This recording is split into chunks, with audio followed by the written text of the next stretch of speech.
Latina. ¿Cómo te encuentras, Santiago? Cuéntanos qué novedades. Hola Fátima, buenas tardes. Un saludo también a quienes se conectan a Latina Noticias Mediodía. Hoy, Fátima, tenemos fecha para la sesión de investidura, para la sesión del voto de confianza que deberá pedir el gabinete que preside Aníbal Torres. Así lo confirmó este mediodía la presidenta del Congreso, Mari Carmen Alba. Ojo, hubo una conferencia de prensa poco usual en el Congreso. Esto fue al interior, en la sala Porres Barrenechea. ¿Qué pasó ahí?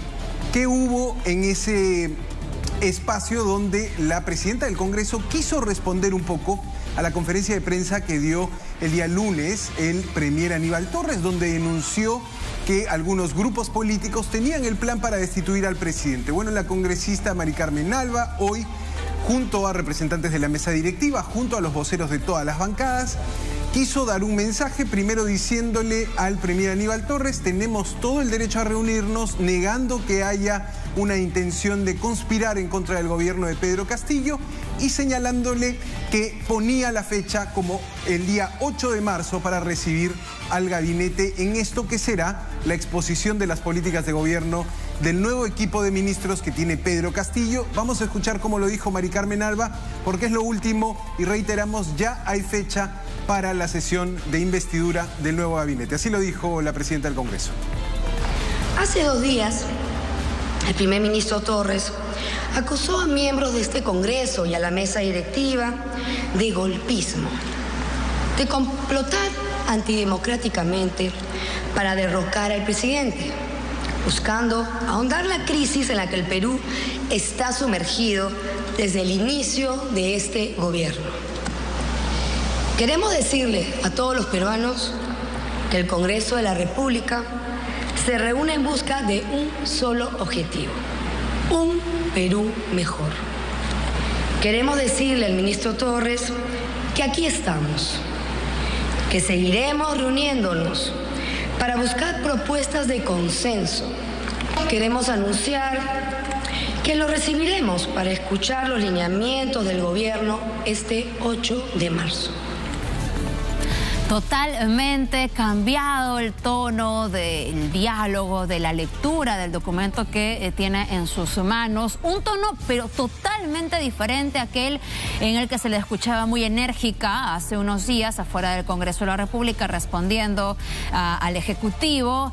2 factores pueden haberse sumado aquí. Uno de ellos puede ser probablemente el deseo de quedarse, las encuestas. Santiago, ¿cuál es tu interpretación? Fátima, lo que tenemos es efectivamente, como tú dices, un cambio de tono. Recuerda, el día lunes decíamos, es un San Valentín con caras largas en la política. El premier se planta y le dice al Congreso: ojo, nos quieren destituir, hay un plan, se están reuniendo.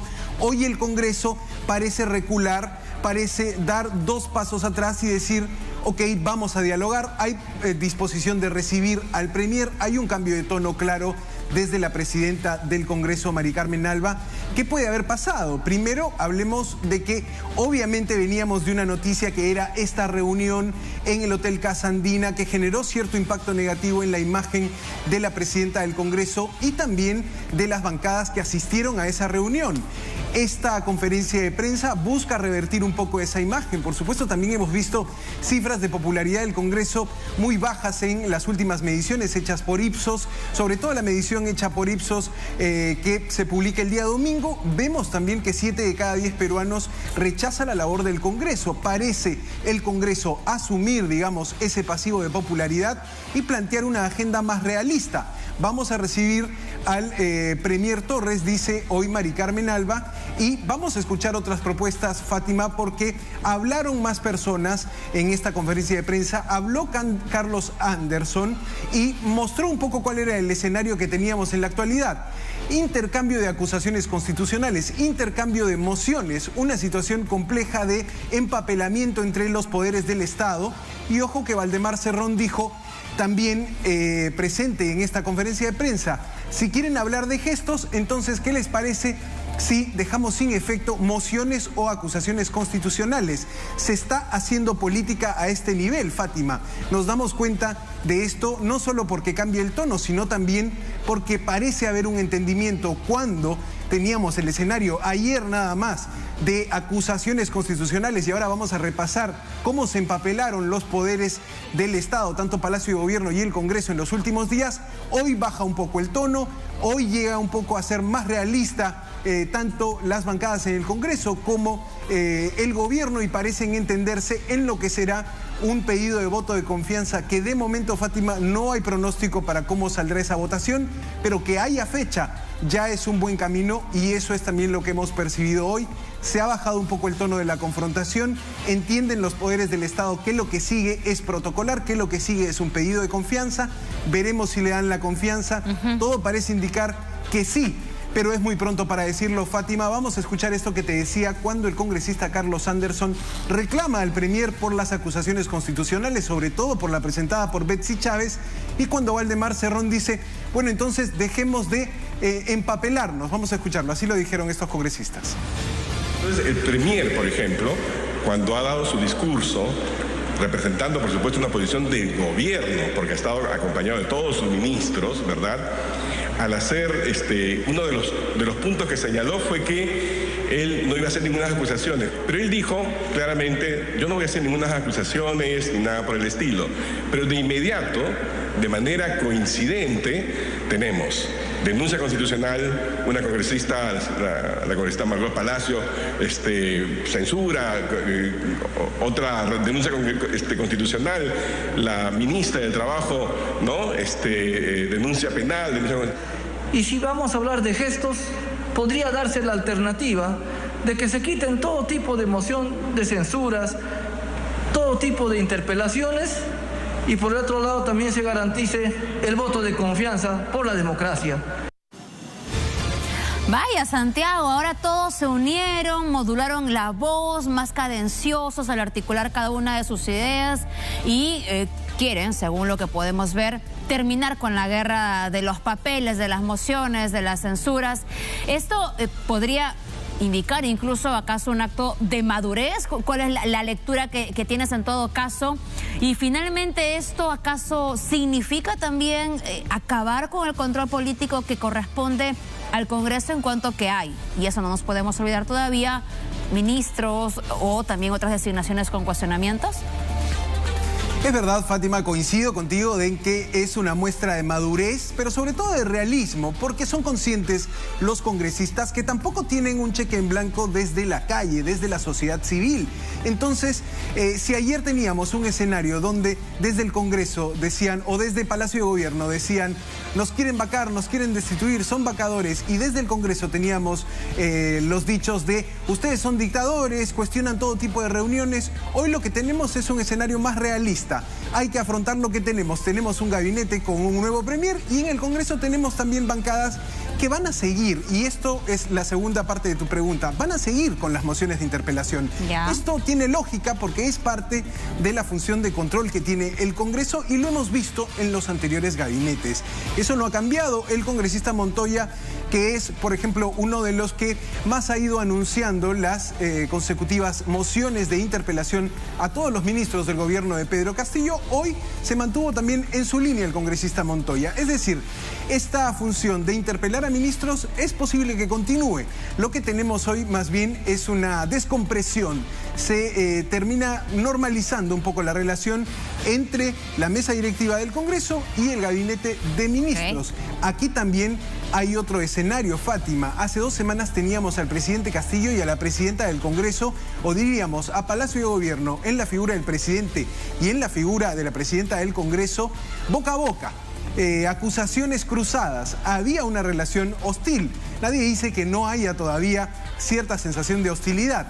Pero ¿qué ha pasado? Ahora tenemos una figura del Premier Aníbal Torres que hace algo que no estaba haciendo Mirta Vázquez en su momento, que es ejercer esa función de la vocería del gobierno.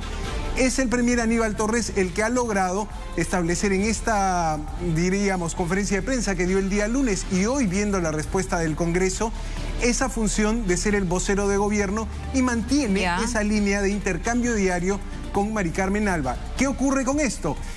protege un poco la figura del presidente Pedro Castillo. Ahora, ¿cuánto tiempo nos puede durar esta especie de estabilidad, esta especie de entendimiento, de tregua política que parece haber habido con esta conferencia de prensa? De eso sí no hay respuesta, Fátima. Ahora, puede durar una semana como algunos días, si desde el gobierno no tenemos malas noticias. Si te estoy comprendiendo bien, entonces se ve en Aníbal Torres una figura con voz más autorizada respecto de Mirta Vázquez, que parecía no tenía reuniones con el gobierno, o mejor dicho, con el presidente, en la frecuencia que consideraba necesaria. Pero no podemos tampoco olvidar que el mismo Aníbal Torres, presidente del Consejo de Ministros, hace unos días, cuando le preguntaban por el ministro de Salud, él dijo: mi palabra, mi voz no vale nada, porque eso lo tiene que valorar el presidente. Fueron sus palabras, Santiago. Entonces, ¿realmente es una voz autorizada o está, como dice, solamente protegiendo, aplicando una estrategia también por, digamos, toda la experiencia que él puede tener?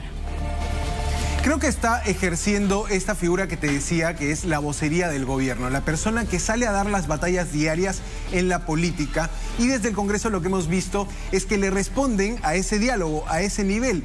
Ya tenemos al presidente de alguna manera estratégicamente, pensado desde el gabinete, más protegido. Hace un par de semanas teníamos más bien al presidente siendo blanco de ataques. Obviamente también es una estrategia política. Se dan cuenta en Palacio de Gobierno que es necesario proteger la imagen del presidente porque la aprobación, la popularidad del presidente está en caída libre. No se puede permitir Palacio de Gobierno seguir perdiendo puntos de popularidad en las encuestas en torno a la figura del presidente. Y ahora tenemos más una normalización, Fátima, de cómo deberían ser las relaciones entre el Poder Ejecutivo y el Poder Legislativo. Y bueno, la noticia de esta mañana que el 8 de marzo será efectivamente la sesión del voto de investidura. Ya veremos en los próximos días, o ya nos verán en los próximos días contando los votos de las bancadas para ver, Fátima, si hay o no este voto de confianza. Solo para de pronto dar la puntada final a este tema, el control político que te decía desde el Congreso, es decir, súper amigos todavía con el ministro de Transportes, a pesar de todo lo que hemos visto desde el inicio, lo que se ha conocido, desde las papeletas hasta el último reportaje de Punto Final, también con el ministro de Salud. Todo sigue bien con los ministros que tienen cuestionamientos. No pasa nada, amigos, por siempre.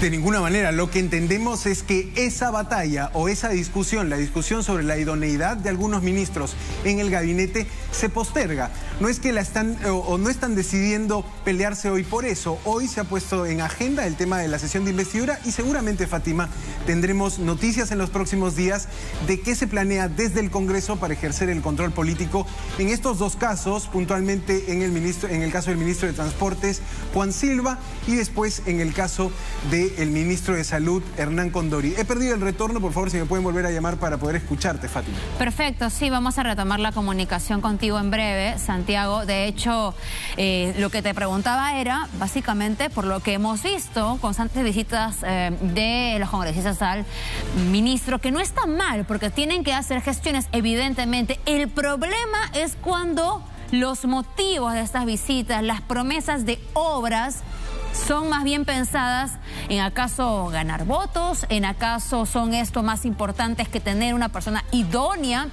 en el liderazgo de una cartera. Eso es lo que resulta cuestionable y preocupa. Pero lo han dicho así también los mismos congresistas, ¿no? Es que ya hemos quedado en obras, ¿no? Y cuando se les ha preguntado, ¿y por qué no firmaron censura si ustedes no están de acuerdo con esta designación? No daban una respuesta final. Más bien, me acuerdo mucho cuando Rita Salguana decía, es que no nos avisaron, es que no nos llamaron. Eso era motivo de la pregunta, Santiago. Sí, Fátima, hay una relación ahí, diríamos, de doble intensidad con el ministro de Transportes. Por un lado, se acepta, digamos, que es una gestión que ha tenido errores en las designaciones, es una gestión que está yendo en contramarcha con algunas reformas emprendidas por anteriores gobiernos y que son de consenso público. Pero también, por otro lado, tú decías, el ministro de Transportes, el Ministerio de Transportes es uno de los ministerios con mayor presupuesto. Por ahí pasa mucha obra pública, mucha contratación, mucho proyecto para ciudades, para municipalidades, para gobiernos regionales, y es efectivamente allí donde los congresistas valoran un poco más conseguir presupuesto para sus obras que ejercer un control político a esta autoridad. Pero de todas maneras, Fátima, yo te decía, nada hace pensar que desde el Congreso, desde algunas bancadas como Renovación Popular sobre todo o Fuerza Popular, sigan manteniendo una situación de presentar mociones de interpelación ante cada ministro que no les sea o no les parezca acorde para el cargo. Esto es lo que podemos ver probablemente viniendo en los siguientes meses o luego del voto de confianza. Así ha venido ocurriendo con los anteriores gabinetes y con los anteriores ministros cuestionados. Así que no creo que cambie ese panorama. Seguramente veremos al ministro de Transportes respondiendo por estas denuncias y acusaciones en las siguientes semanas, pero antes parece que se están poniendo de acuerdo para saldar el tema de la confianza, Fátima. Bien, vamos avanzando con también las investigaciones sobre esta famosa Casa en Breña, Santiago.